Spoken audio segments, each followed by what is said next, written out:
어, 5단원 원의 넓이라고 되어 있는 거 같이 봅시다. 페이지가 112. 자, 원의 넓이.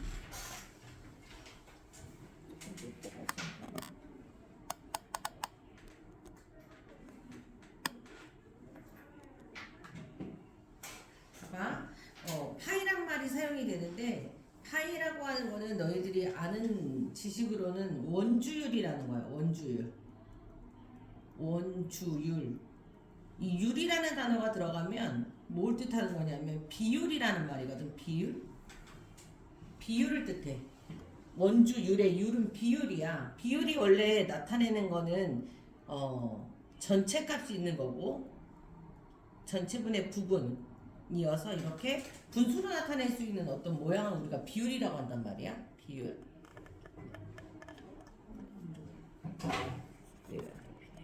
이걸 비율이라고 얘기를 해.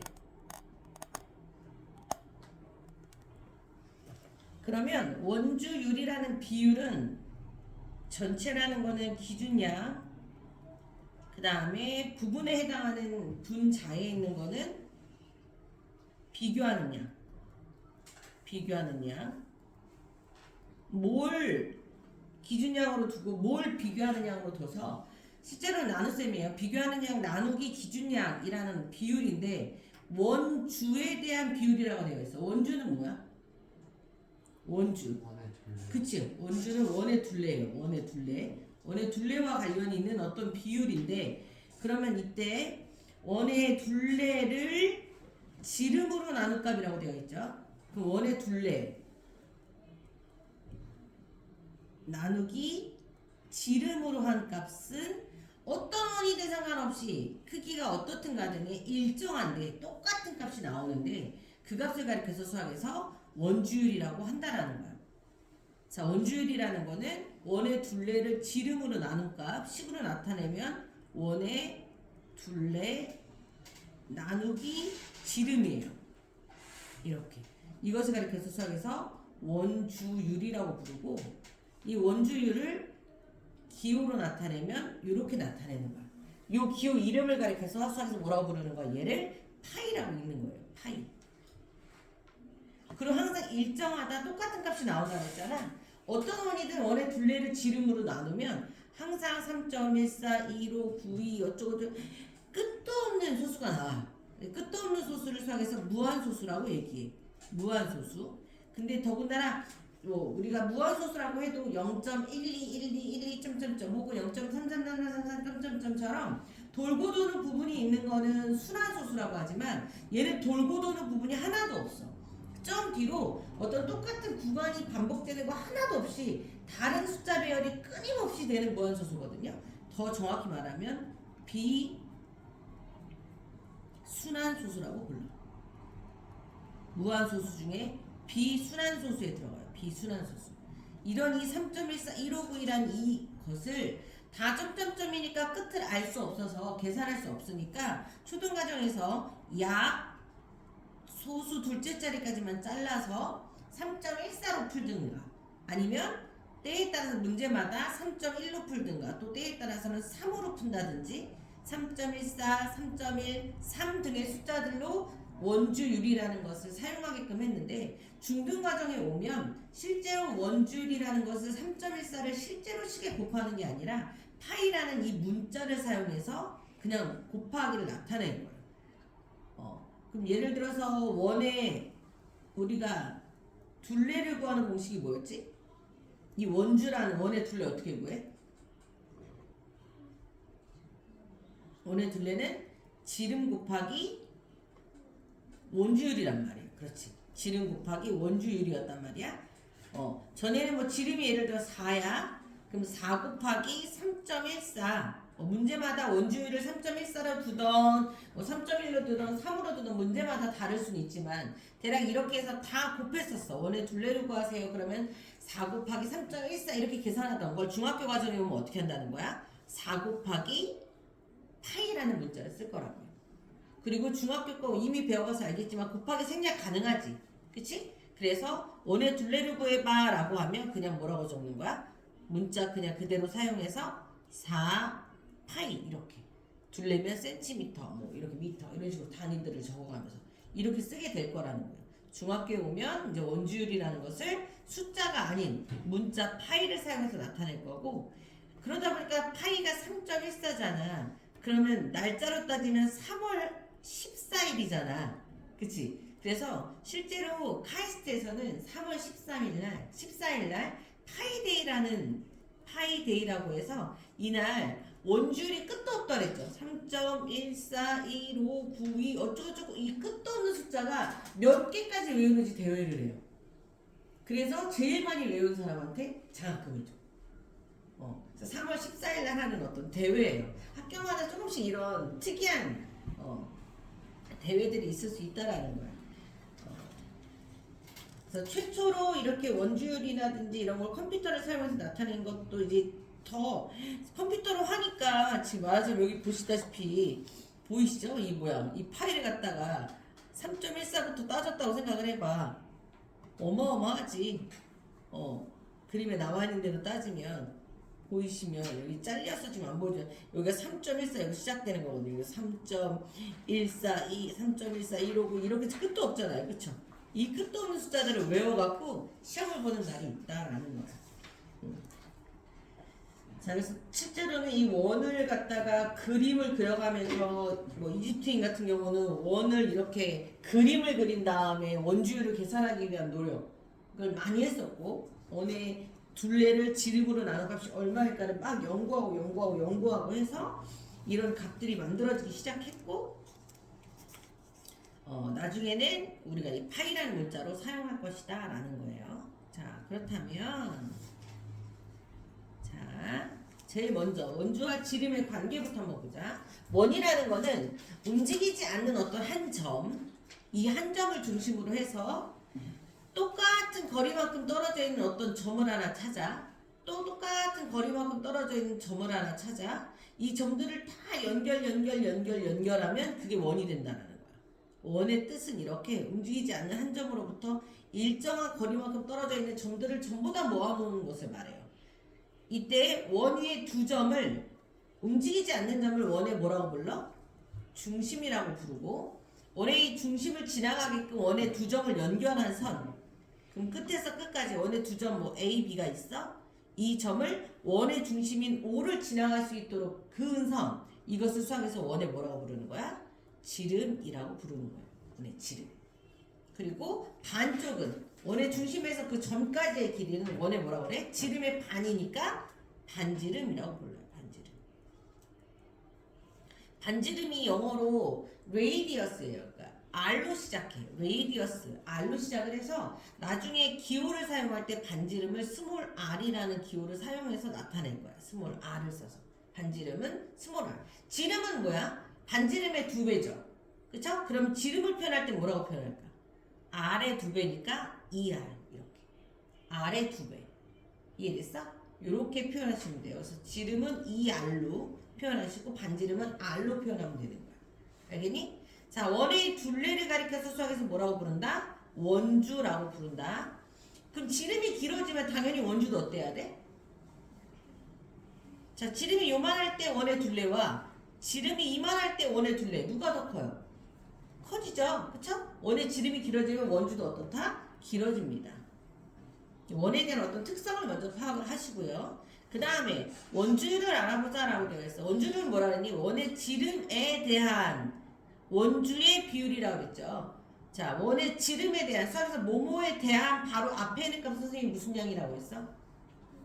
네, 이게 바로 기준량이에요. 뭐뭐에 대한이라는 말이 나오면 그 뭐뭐에 대한 바로 앞에 있는 양이 기준량. 나머지 값이 뭐예요? 이게 비교하는 양이야. 비교하는 양. 자, 그러면 비율이라는 건 분수의 표현을 말하는 거야. 비율이라는 건 분수나 소수꼴로 나타내는 숫자를 말해요. 그리고 비율은 밑에가 기준량이 들어가고 위에가 비교하는 양이 들어가는 거야. 그러면 여기서 원의 지름에 대한이라고 했으니까 지름이 기준량이고요. 원주, 원의 둘레가 비교하는 양이 돼. 이것을 가리켜서 뭐라고 한다? 수학에서 원주율이라고 한다. 그 값이 항상 일정한데 변해요, 안 변해요? 변하지 않아요. 원의 둘레를 지름으로 나눈 값은 원의 크기가 커지고 달라짐에 따라 변하지 않아요. 항상 일정한 값이 나온다고 그랬죠? 일정한 값, 그 일정한 값이 얼마라고 그랬어? 3.14159 어쩌고저쩌고 끝도 없는 무한소수인데 이걸 중학교에 가면 뭐라고 나타낼 거다? 이렇게 생긴 모양 파이라고 읽으시면 돼요. 파이라고 있는 문자로 대체할 거다라는 거예요. 그래서 원의 크기에 따라 원주 나누기 지름, 즉 원주율은 변하지 않고요. 변함에다라고 써서 틀렸어. 원주율은 원주 나누기 뭐다? 지름입니다. 이렇게. 자, 그렇다면 이 원주율을 이용해서 원주 나누기 지름이라고 했는데 자, 원을 하나 그리고요. 요렇게 나눠 놓으면 우리가 항상 공식 만들기 편한 것들이 나와. 원주를 지름으로 나눴다고 해요. 원주율이라는 거는 그럼 여기다 하나 적어볼게요. 원주율은 뭐를 원주를 뭐로 나눴다? 지름으로 나눴다. 그럼 모양을 이렇게 맞추시면 돼요. 원주 나누기 지름을 하면 그게 원주율이다. 이렇게 되는 거야. 지금으로 보이지 왜? 내가 쓴 게 지름.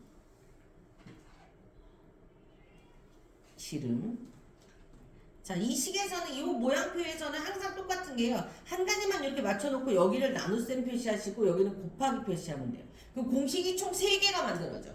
여기서 자, 첫 번째 공식이 뭐였어 지금? 원주율이었죠. 원주율은 뭐 나누기 뭐라 그랬어? 원주 나누기 지름이라고 그랬어. 요 표 보시면 돼요. 원주 나누기 지름. 자, 그럼 얘를 가지고 두 번째 원주는 어떻게 구할까요? 원주 모양 그대로 보시면 돼요. 원주는 원주율 곱하기 지름이에요. 요 표를 잘 기억하셔야 돼요. 원주율 곱하기 지름. 원주율 곱하기 지름. 자, 지름을 표시할 때 뭐라고 표시한다 그랬어? 2R로 표시하고요. 원주율은 파이라고 표시한다 그랬죠? 그렇죠? 그래서 원주가 원의 둘레예요. 말이 어려운 거지. 원의 둘레 구하는 공식이에요. 원주라는 건 원의 둘레예요. 원의 둘레라는 거는 뭐라고 나타낸다? 원의 둘레는 2파이 R이라고 표현하시면 되는 거예요. 공식으로 말하면 2파이 R. 2R은 지름을 뜻하는 거고 파이는 원주율을 뜻하는 거야. 지름 곱하기 원주율이에요. 근데 지름이라는 건 반지름의 몇 배야? 2배를 나타내. 그쵸? 그래서 R이 여기 들어가는 거고 파이가 여기 들어가는 거고 공식으로 나타내면 이렇게 2파이 R이라는 공식이 나오는 거예요. 자, 원의 둘레 구하는 공식으로 반드시 외우셔야 돼요. 자, 그렇다면 자, 요 식에서 세 번째 공식 지름은 어떻게 구할까요? 지름 표 그대로 보시면 돼요. 지름은 뭐라고 되어 있어? 원주를 뭐로 나눴다 되어 있지? 원주율로 나눴다고 되어 있죠? 그대로 적으시면 돼요. 그럼 원주 나누기 원주율이에요. 원주 나누기 원주율. 그래서 지름은 원주를 뭐로 나눈 거? 원주율로 나눈 것이다. 그래서 이 표 보시면 요거 표 그려 넣으시고 이 표대로 외우시면 되는 거예요. 한 가지만 외워서 써도 상관없어. 원주율 구하는 공식 하나만 외워도 되고 원주 나누기 지름. 그러면 이미 칸이 다 세 칸이 차잖아요. 나머지는 이 표만 보고 다 공식을 구해낼 수 있어야 돼. 근데 반드시 외워야 되는 공식은 뭘까? 원의 둘레 구하는 공식. 이거는 중학교 가서도 계속 써먹어야 되는 공식이야. 2파이 R 원의 둘레. 원의 둘레를 L로 나타낼 거야. 원의 둘레는 2파이 R. 이때 2R이라는 게 뜻하는 게 뭐다? 지름이에요. 지름. 2R은 지름. 파이는 원주율. 지름 곱하기 원주율이라는 거 꼭 아셔야 되고. 자, 이번에는 이제 뭘 할 거냐면 이 단원의 목적은 원의 넓이를 구하고자 하는 게 목적이에요. 원의 넓이. 자, 원의 넓이를 처음에 어떻게 구할 수 있을까 고민을 되게 많이 했어. 그래서 반지름이 10인 원이 있었어요. 반지름이 10인 원이 있는데 이 원의 넓이를 구하기 위해서 어떻게 머리를 썼냐면 원 안에다가 이 원 안에 4개의 꼭점과 만나는 들어갈 수 있는 가장 큰 정사각형을 그렸어요. 자, 정사각형의 넓이를 나타내보면 정사각형은 곧 마름모이기도 하지, 그치? 그러니까 마름모 넓이 구하듯이 구해야 돼. 왜 한 변의 길이는 모르잖아요, 지금. 그치? 근데 대각선의 길이는 아는 거잖아. 대각선이 얼마야? 20인 거죠? 그럼 얘를 갖다가 마름모라고 생각하시고 정사각형이지만 마름모 넓이 구하는 공식에 넣어서 넓이를 구하셔야 돼요. 그러면 한 대각선 곱하기 다른 대각선 나누기 2죠. 그쵸? 그럼 넓이가 얼마야? 200이. 네, 200이라고 나왔어요. 그러면 원의 넓이를 잘 보세요. 반지름이 10인 원은요, 여기 안에 지금 들어가 있는, 속 안에 들어가 있는 200이라는 넓이를 가진 이 사각형보다 당연히 어때야 돼? 넓이가 더 커야 돼요. 그쵸? 원 안에 사각형을 가지고 있으니까. 그럼 원의 넓이. 자, 원의 넓이를 가리켜서 우리가 S라고 한번 표현해 볼게. 이 원의 넓이는 200보다는 당연히 큰 거예요. 그쵸? 200보다 큰 모양인데, 그런데 이 원 바깥을 꽉 채우고 있는 이 정사각형의 넓이보다는 어때야 돼?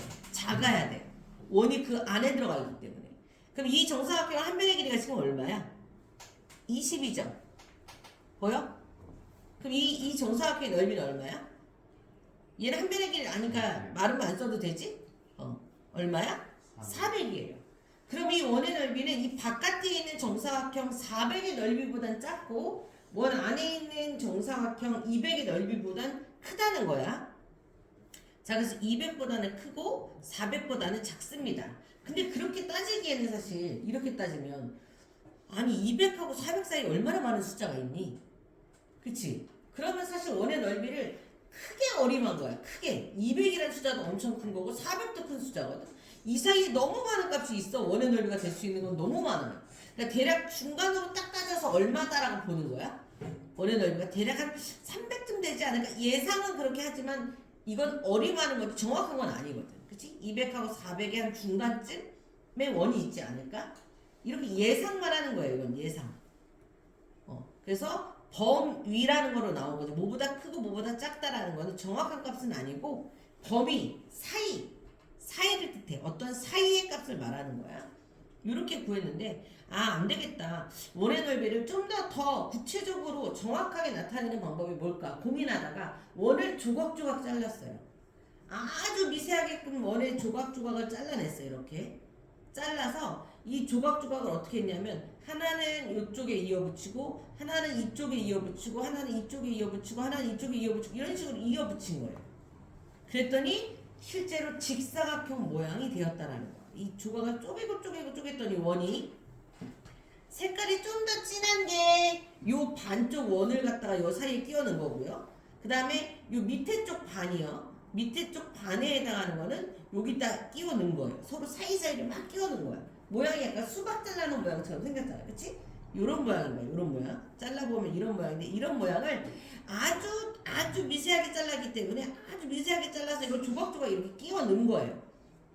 그러면 이 직사각형의 넓이가 원의 넓이와 같다라고 보는 거죠. 이렇게. 그쵸?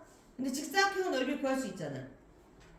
자, 가로의 길이 잘 보세요. 가로의 길이는 이쪽 파란 쪽이라고 그랬죠. 파란 쪽에 이 조각들을 다 조각조각 조그만 조각들 얘네들을 이어붙여 놓은 거기 때문에 이쪽 가로의 길이는 이 파란 색깔 원의 반 쪽의 둘레의 길이와 같아야 돼요.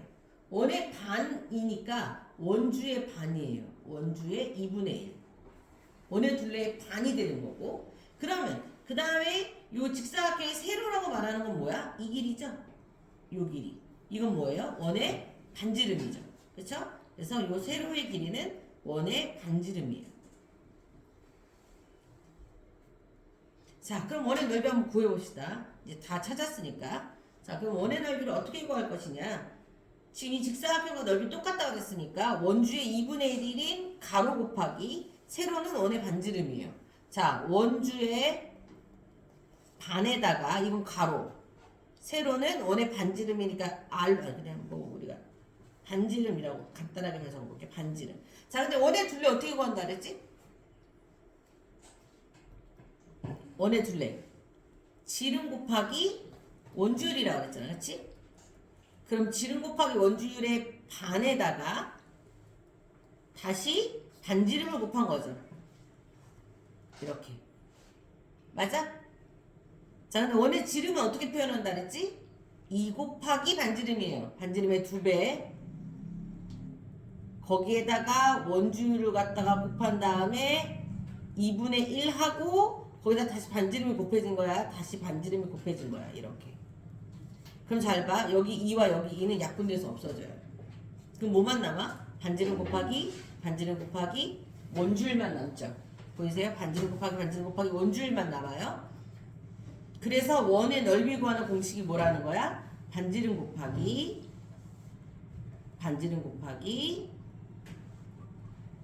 원주율 이렇게 나오는 거예요. 공식이. 자, 반지름은 R로 표현하고요. 원주율은 파이로 표현한다 그랬죠? 자, R 곱하기 R은 얼마야? 교수라.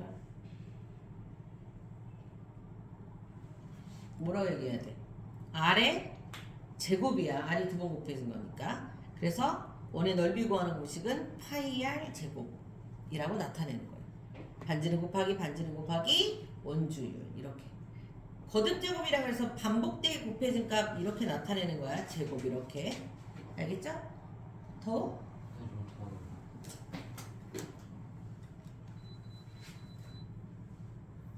뭐 이렇게 요란하게 소리나? 자, 이렇게 원의 넓이 구하는 공식은 반지름 곱하기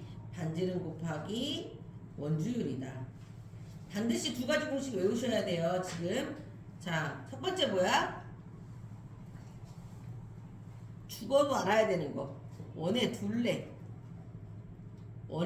구하는 공식 2파이 r. 그 다음에 두 번째 원의 넓이 파이 r 제곱. 자, 이 두 가지 공식은 중학교까지 사용되는 중요한 공식. 알겠죠? 두 가지 반드시 알고 있어야 돼. 자, 여기 색깔이 안 보이긴 하는데 얘가 빨간 원이고요. 여기가 노란 원이고 여기가 초록 원이에요. 자, 반지름이 하나는 1이고 2고 3이래요. 넓이 구해보자 해서 파이 r 제곱인데 그러면 얘는 그냥 1은 1이니까 그냥 파이, 얘는 4파이, 얘는 9파이 이렇게 나타내요. 중학교에서는 이렇게 쓰지만 자, 초등학교 과정에서는 원주율을 3으로 계산하세요 라고 문제마다 이렇게 제시를 해줘. 안내를 해주거든요. 원주율은 얼마로 쓰세요. 그러면 얘는 뭐야? 얘는 그냥 3이죠. 여기는 3, 4, 12. 얘는 9, 3, 27. 센티미터를 두 번 곱했기 때문에 넓이의 단위는 제곱센티미터 맞춰주시면 돼요. 이해됐니? 자, 그럼 볼게. 반지름이 1인 거에서 반지름이 2인 원으로 늘어났다라는 건 반지름이 몇 배 됐다는 거냐면 2배로 늘어났다는 거야. 그치? 그랬는데 넓이 잘 보세요. 넓이는 3이었다가 얼마로 늘어나? 3에서 12로 늘어나요. 자, 반지름이 2배가 되면 넓이는 몇 배가 되는 거야? 4배가 되는 거야. 이해됐어? 자, 1에서 3은 몇 배 차이 나요? 3배로 늘어나요. 그쵸? 그런데 넓이는 얼마가 됐죠? 아까 전에 우리가 계산하니까 27 나왔죠. 3에서 27은 몇 배예요? 9배거든요. 자, 무슨 차이가 있을까?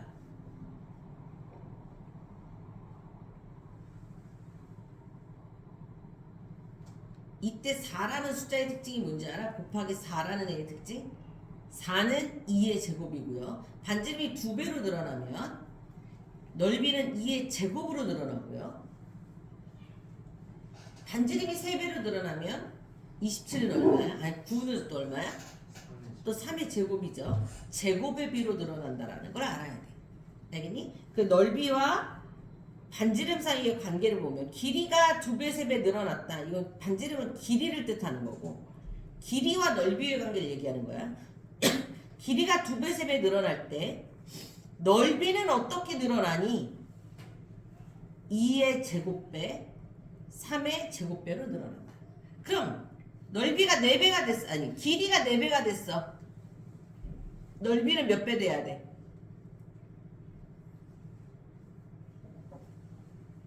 기준은 똑같아. 몇 배가 돼야 돼? 2배면 2의 제곱, 3이면 3의 제곱, 4배면 뭐가 돼야 돼? 4의 제곱배가 된다. 이렇게. 알겠어? 제곱의 비와 같아진다는 거야. 제곱이 들어간다는 거 기억하셔야 돼. 넓이와 길이의 관계야. 자, 이런 내용들. 이런 거 가지고 이제 문제들을 풀어볼 텐데 공식들을 좀 암기하셔야 돼요. 비법이라고 되어 있는 거라고 하는데 원을 갖다가 한 바퀴 굴렸다. 무슨 뜻이게? 네, 원주예요. 만약에 한 바퀴 굴렀어요. 원이 한 바퀴 굴러간 거리는 원주의 1배예요. 한 바퀴가 원의 둘레 한 번인 거야. 알겠어? 한 바퀴가 원의 둘레 한 번이야. 만약에 두 바퀴 굴렀어.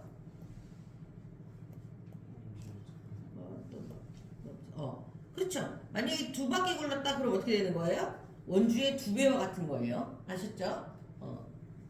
몇 바퀴 굴러가는지가 원의 둘레라는 거야. 둘레. 한 바퀴가 원의 둘레 한 번이라는 뜻이에요. 그 다음에 뭐 색칠한 부분의 넓이를 구하세요. 이런 것들이 좀 어려운 부분에 들어갈 텐데 이것도 머리를 좀 잘 쓰셔야 돼요. 얘 이런 모양이 나와서 당황할 게 없어. 이렇게 잘라놓고 보시면요.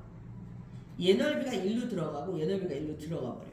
그럼 결과적으로는 모양상 이렇게 생긴 직사각형의 넓이만 구해도 되는 이렇게 일부를 옮겨가면서 안에다 채워넣으면 구할 수 있는 모양들이 많이 나와요. 이런 것도 특이한 것들 잘 보시고 또 하나는 자 원의 넓이의 일부분이야. 근데 일부분이라는 게 중심의 각을 보시면 좀 더 편해요. 원 하나는 중심의 각을 몇 도로 잡았을 때가 원이 나오지? 360도로 잡았을 때가 넓이야. 그치? 원 하나야. 근데 여기가 이건 얼마지? 각도가 90도로 줄어들었죠? 그러면 원의 넓이도 여기 줄은 만큼 4분의 1배 됐으면 원의 넓이 또한 똑같이 4분의 1배로 줄어들어요. 알겠어요? 그래서 이렇게 만약에 원에 있는 만약에 요만한 조각을 구해줘. 자, 요 원의 넓이의 어떤 일부분을 구한다 그러면 요 사이에 있는 각이 중요해요. 요 각. 요 각의 이름을 가리켜서 수학에서 중심각이라고 불러요. 중심각. 원의 일부에 들어 해당하는 요 작은 각. 왜냐하면 요 원의 일부 모양을 원래는 수학에서 뭐라고 불러? 부채꼴이라고 부르거든요. 원의 위에 두 점과 원의 반지름이 만나서 생기는 요 도형의 이름이 부채꼴이에요. 부채꼴. 얘 이름이 부채 모양을 닮았다라고 해서 이걸 부채꼴이라고 불러요. 이 부채꼴의 모양은 넓이를 어떻게 구해? 라고 하면 요 사이에 있는 각이 중요하다고. 요 반지름과 반지름이 만나서 생기는 요 각을 이름을 중심각이라고 하거든요. 중심각이라고 하는데 부채꼴의 넓이는 원의 넓이에다가 원의 넓이 곱하기 360도 이 전체 각 중에 이 중심각이 얼마를 차지하는지 그 비율이 중요한 거예요. 이렇게. 그래서 원의 넓이에다가 360 곱하기 중심각을 한 게 부채꼴의 넓이 구하는 공식이다라는 거예요. 부채꼴의 넓이도 하나 적어 놓으세요. 부채꼴의 넓이.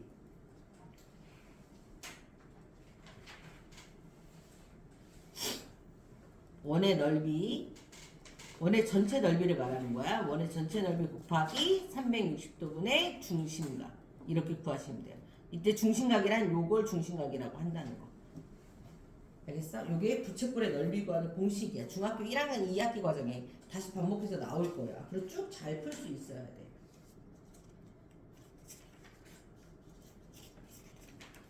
아셨죠? 요 내용들을 오늘 배우는 거고 일단은 여기 1단계 문제들을 한번 좀 풀어볼게요.